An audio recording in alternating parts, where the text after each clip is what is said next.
Hello friends, welcome to my YouTube channel KL study. Friends, MPTET वर्ग 2 science की next class रहेगी ये हमारी, जिसमें हमने पादप जगत स्टार्ट किया था। 5 जगत पद्धति जो आपकी है कैरोलस लीनियस से लेकर के हमने हिटकर की 5 जगत पद्धति तक का अध्ययन किया। तो इसमें हमने पाँचों जगत आपको अच्छे से कवर करवाए हुए हैं। ठीक है, सबसे पहले हमने मोनेरा जगत कवर किया। इसके अंतर्गत कौन कौन से आपके जीवधारी आते हैं सारे आपको बताए। इसके बाद हमने प्रोटिस्टा जगत का अध्ययन किया, कवक जगत का अध्ययन किया और इसके बाद हमने जंतु जगत का अध्ययन किया। ठीक है, अब हमने कल से हमारी जो क्लासें हैं वो स्टार्ट की हैं पादप जगत पर। और ये जंतु जगत हो गया, पादप जगत हो गया, ये दोनों ही बहुत बड़े टॉपिक होते हैं, क्योंकि इसमें आपको पूरा स्ट्रक्चर पढ़ना होता है। जैसे पादप आ गया, ठीक है, तो पादप में आपके जो है इसके कई वर्ग बनाए गए हैं। जैसे ब्रायोफाइटा हो गया, इसके बाद आपका हो गया थैलोफाइटा हो गया, ठीक है, टेरिडोफाइटा हो गया। तो ये बहुत बड़े वर्ग होते हैं और इनका अध्ययन करना होता है कि किसमें कौन से आपके पादपों को रखा गया है।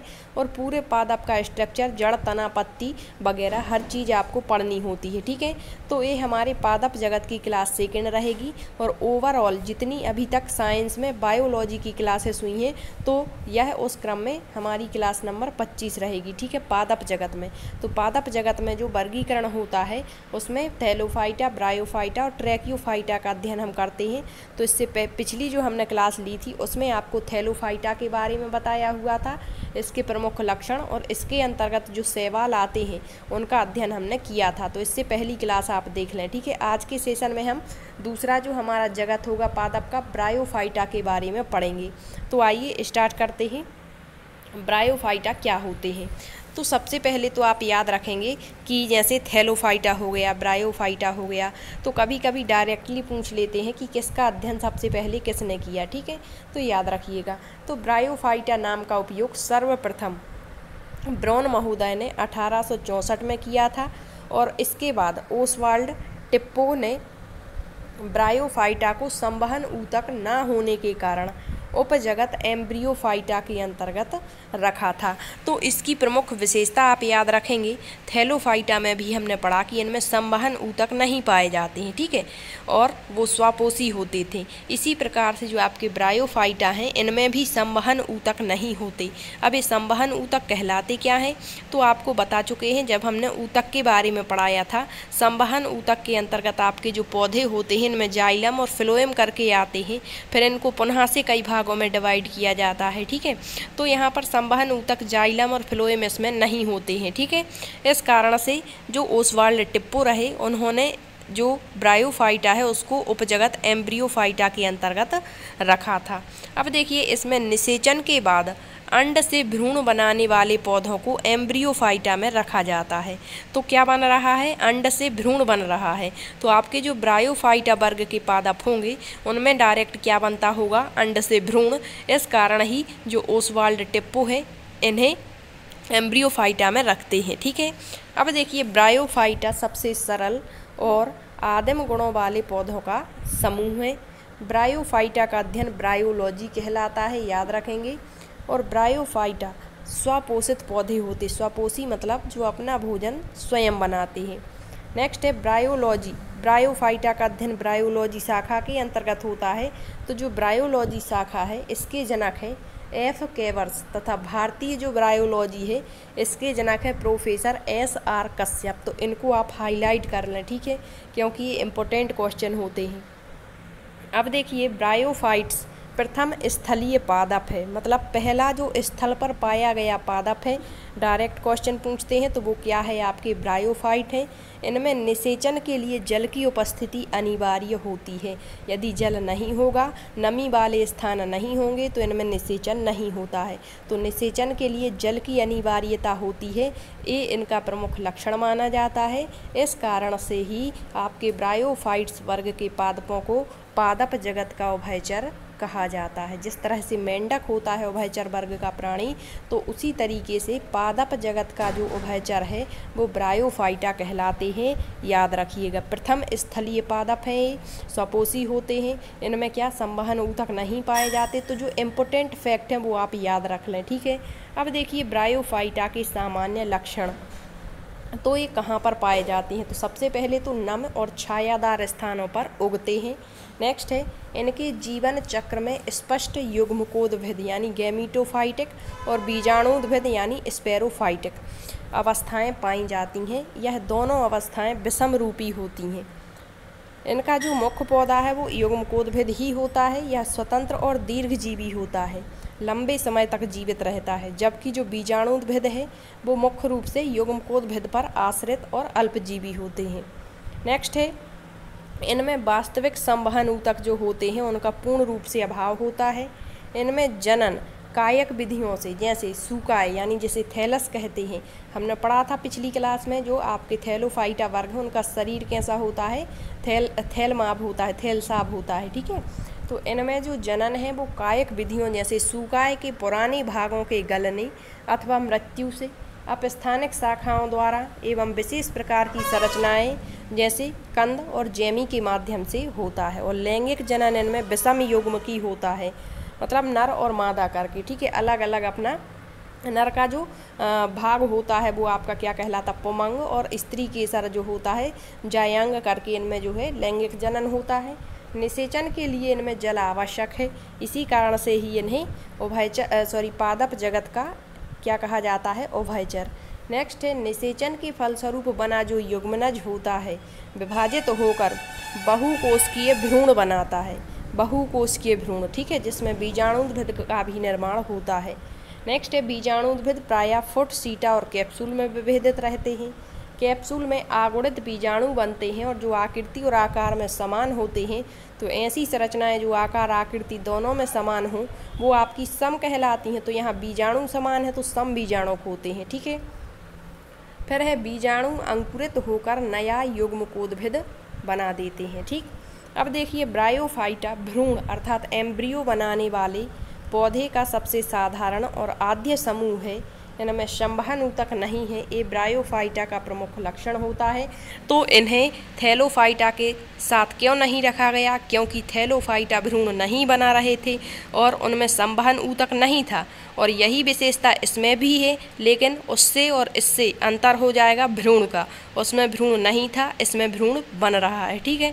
इस कारण से इनको थैलोफाइटा के साथ ना रख करके एक अलग जगत बनाया गया ब्रायोफाइटा करके, ठीक है। नेक्स्ट है, ये पौधे स्थलीय होने के साथ साथ छायादार नम स्थानों पर उगते हैं।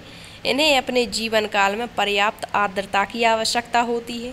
और कुछ वैज्ञानिक समुदाय ब्रायोफाइटा समुदाय को वनस्पति जगत का एम्फीबिया वर्ग कह देते हैं, ठीक है। एम्फीबिया को ही अपन उभयचर कहते हैं। इन्हें प्रथम स्थलीय पौधा माना गया है। इनका मुख्य पौधा युग्मकोद्भिद है। तो ये कुछ मुख्य फैक्ट आप याद रखेंगे कि जो ब्रायोफाइटा है, ब्रायोफाइटा का मुख्य पौधा युग्मकोद्भिद होता है। इनमें जो है आपके इसे वनस्पति जगत का एम्फीबिया वर्ग कहते हैं, ठीक है, इस तरीके से। नेक्स्ट है, इस वर्ग के सदस्य आकार में सूक्ष्म होते हैं, मतलब छोटे होते हैं। इस वर्ग का सबसे बड़ा पौधा माना जाता है डासोनिया। ये याद रखिए, युग्मकोद्भिद के मूलावासों को छोड़कर शेष भाग में हरित लवक होते हैं, जिसके कारण ये स्वपोषी होते हैं। नेक्स्ट है, अभी आपने पढ़ा था थैलोफाइटा, वो भी स्वपोषी थे और ये भी स्वपोषी है। नेक्स्ट है, ब्रायोफाइटा छोटे थैलसनुमा होते हैं। इनमें तने और पत्तियों की तरह रचनाएं मिलती हैं। इनमें जड़ें हमेशा अनुपस्थित होती हैं, जड़ें अनुपस्थित होती हैं, किंतु थैलस की सतह से तंतु की तरह रचनाएं निकलती हैं, जिन्हें मूलांग कहते हैं, राइजोइड्स कहते हैं। तो आपने देखा होगा जो पौधा होता है उसमें ऐसी बारीक पतली पतली सी संरचनाएं आपने जड़ों में देखी होंगी, वही मूलांग हैं, इसमें जड़ें नहीं होती हैं।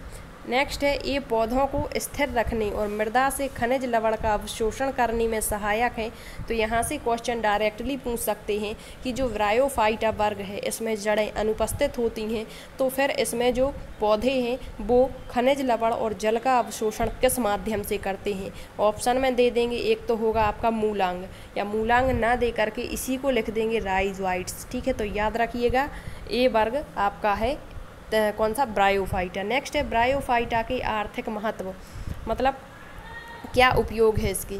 तो ब्रायोफाइटा वर्ग के पौधे मृदा अपरदन को रोकने में सहायक है। मूल रूप से आपका जो मॉस का पौधा होता है वो, ठीक है। तो यहाँ पर याद रखिए मृदा अपरदन को रोकने में किस वर्ग के पौधे हेल्प करते हैं, ब्रायोफाइटा।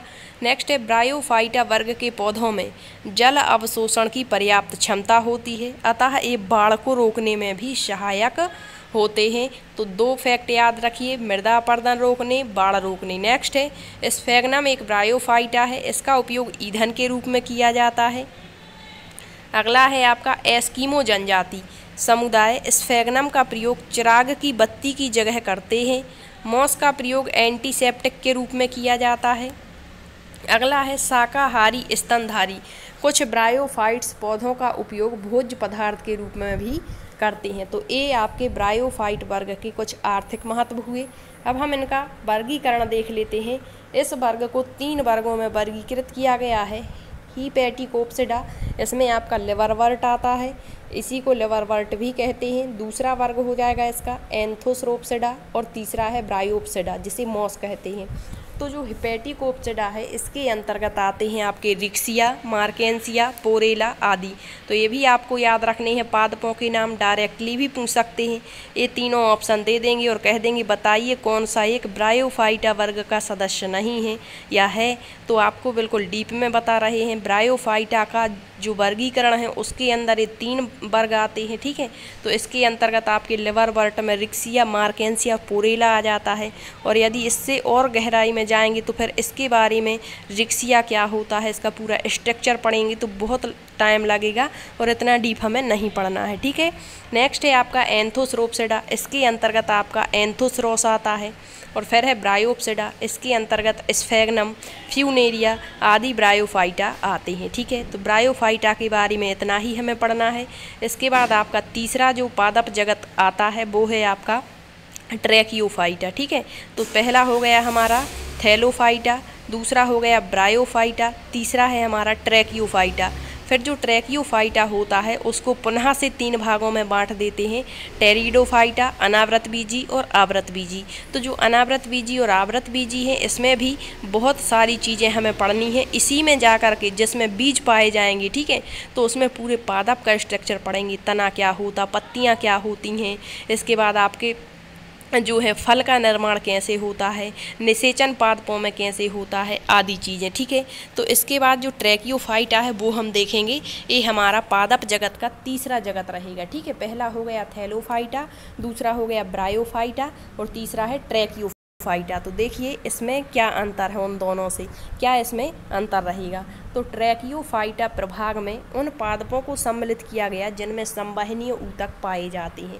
तो अभी तक हमने पढ़ा कि आपके थैलोफाइटा, ब्रायोफाइटा में संवहनीय ऊतक नहीं थे। संवहनीय ऊतक मतलब जाइलम और फ्लोएम नहीं थे। और जाइलम फ्लोएम का काम क्या होता है, पादपों में मतलब जमीन से जड़ों के माध्यम से एक क्या करता है, खनिज, लवण और जल का अवशोषण करता है। और जो जाइलम होता है वो जो पौधे अपना भोजन बनाते हैं उसको एक जगह से विभिन्न पार्ट्स तक पहुंचाता है, ठीक है। तो उनमें नहीं थे संवहनीय ऊतक। लेकिन हमारा जो तीसरा जगत आता है पादप का ट्रैकियोफाइटा, इसमें संवहनीय ऊतक पाए जाएंगे। मतलब जो है जाइलम फ्लोएम इनमें उपस्थित होंगे और जो पौधे हैं उनमें जड़ों के माध्यम से भोजन का अवशोषण करके पौधों के विभिन्न भागों तक पहुँचाने का कार्य यहाँ पर ये संवहन ऊतक करेंगे। नेक्स्ट है इस प्रभाग को पुनः 3 उप प्रभाग में डिवाइड कर दिया जाता है, टेरिडोफाइटा, अनावृत बीजी और आवृत बीजी। तो आज हम केवल टेरिडोफाइटा के बारे में देखेंगे, कल के लेक्चर में अनावृत बीजी, आवृत बीजी, क्योंकि यहाँ पर हमें बहुत सारी चीज़ों को पढ़ना है। तो देखिए टेरिडोफाइटा क्या होता है। तो अब आप डायरेक्ट ये नहीं कहेंगे, कुछ लोग वर्गीकरण करवाते हैं तो डायरेक्ट बता देते हैं कि थैलोफाइटा, ब्रायोफाइटा और टेरिडोफाइटा, जो कि गलत है। ट्रैकियोफाइटा का एक उपवर्ग माना जाता है टेरिडोफाइटा, ठीक है। तो देखिए क्या होता है टेरिडोफाइटा, इस उपप्रभाग में अपुष्पोद्भिद पादपों को रखा गया है। अपुष्पोद्भिद मतलब जिनमें पुष्प नहीं होंगे। इस उपप्रभाग के सदस्यों में जल और खनिज लवण के संवहन हेतु संवहन ऊतक उपस्थित रहेंगे। तो संवहन ऊतक जब ट्रैकियोफाइटा में ही उपस्थित हैं तो इसके तीनों उपवर्गों में भी उपस्थित रहेंगे, ठीक है। नेक्स्ट है इस उपप्रभाग के प्रमुख लक्षण देखिए, इनका शरीर जड़, तना और पत्ती में विभाजित रहे। अभी तक हमारा जो थैलोफाइटा वर्ग था उसमें ये जड़, तना और पत्ती नहीं थे, मतलब उनका शरीर सूखा युक्त था। ठीक है, इसमें जड़, तना और पत्ती रहेंगी। इनमें संवहन ऊतक जो है जाइलम फ्लोएम भी रहेगा। इनमें पुष्प और बीज का निर्माण नहीं होता है। ठीक है, तो जो टेरिडोफाइटा है इसको आवृत बीजी और अनावृत बीजी से मतलब अलग कर दिया जाता है। किस कारण से? क्योंकि वहाँ पर एक में बीज होगा लेकिन खोल नहीं पाया जाएगा। ठीक है, और दूसरा जो होगा हमारा उसमें बीज भी होगा और उसके ऊपर आवरण भी होगा। लेकिन यहाँ पर जो टेरिडोफाइटा है इसमें पुष्प और बीज ही नहीं होता है, इस कारण से ही इसको टेरिडोफाइटा में रखा गया।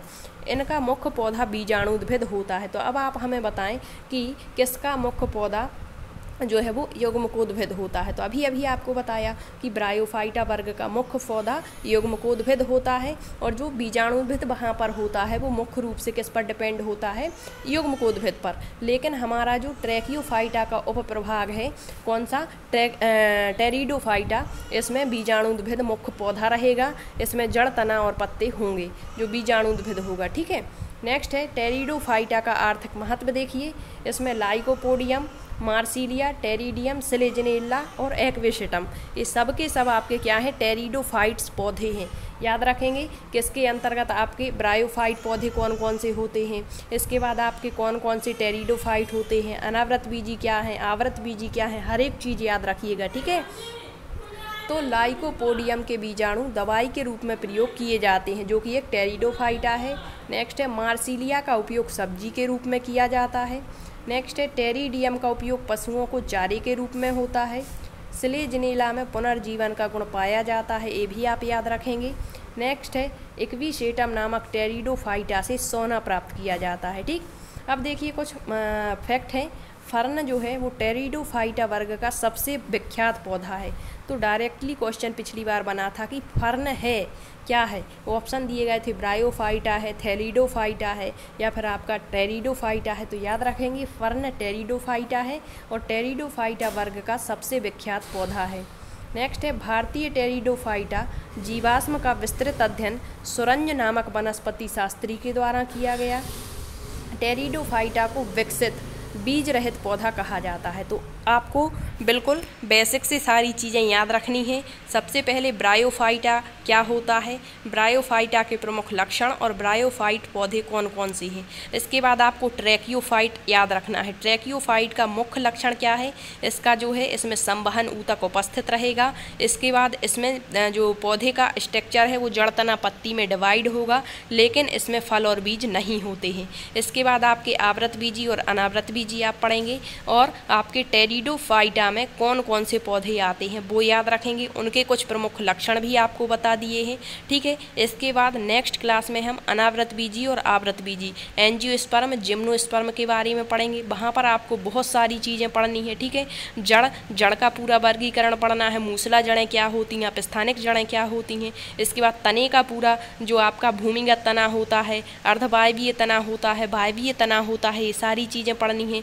किसके अंतर्गत कौन कौन से तने हैं, कौन कौन सी जड़ें हैं, क्योंकि हर एक फैक्ट से क्वेश्चन निकल करके आता है और सारी चीज़ें आपको जब पता होंगी तो आप किसी भी क्वेश्चन का आंसर एग्जाम में दे पाएंगे। ठीक है, तो यदि आपको क्लासें पसंद आती हैं तो शेयर ज़रूर करें और आप अभी तक जितने लेक्चर हुए हैं प्लेलिस्ट बना दी गई है, आप प्लेलिस्ट में जा कर के देख सकते हैं। सबसे पहले हमने हमारे साइंस में बायोलॉजी को स्टार्ट किया था और बायोलॉजी में हमारा जो पहला टॉपिक हमें पढ़ना होता है वो होता है सजीव जगत, मतलब एक जीव कैसे जीवित है, कैसे उसका पूरा स्ट्रक्चर बना हुआ है, ये सारी चीज़ें। ठीक है, तो कोशिका सजीव जगत मतलब जीवन का जो मौलिक आधार है वो कोशिका मानी जाती है।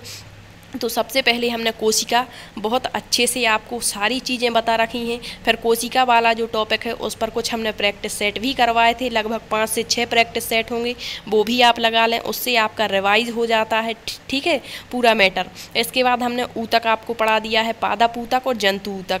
इसके बाद हमने वर्गीकरण की प्रणाली शुरू की थी जिसमें बिल्कुल 2 जगत पद्धति कैरुलस लीनियस से लेकर के 5 जगत पद्धति कैसे आई। ठीक है, फिर 5 जगत आपको पढ़ाए। इसके बाद जो हमारा ये टॉपिक जब स्टार्ट हो जाए मतलब कंप्लीट हो जाएगा तो नेक्स्ट सेशन में हम मानव तंत्र पढ़ेंगे, ठीक है, पाचन तंत्र, श्वसन तंत्र, क्योंकि बायोलॉजी में भी आपको बहुत सारी चीज़ें पढ़नी हैं और आपके एग्जाम में एक क्लियर नहीं होता कि सिलेबस के अकॉर्डिंग चीज़ें पूछी जाएँ। आपने देखा होगा वर्ग 2 पात्रता परीक्षा जब हुई तो उसमें जैसे मैथ है तो मैथ में एज वाला जो टॉपिक है उससे 30 क्वेश्चन डायरेक्ट पूछ लिए गए। तो हो सकता है यहाँ पर भी ऐसा ही कुछ हो जाए कि बायोलॉजी से ज़्यादा पूछ लें या फिर केमिस्ट्री से ज़्यादा पूछ लें या फिजिक्स से ज़्यादा क्वेश्चन डाल दें, तो कुछ पता नहीं होता, ठीक है। तो हर एक चीज़ को हमें क्लियर रखना है ताकि कहीं से भी क्वेश्चन आए तो हमें उसके आंसर आने चाहिए, ठीक।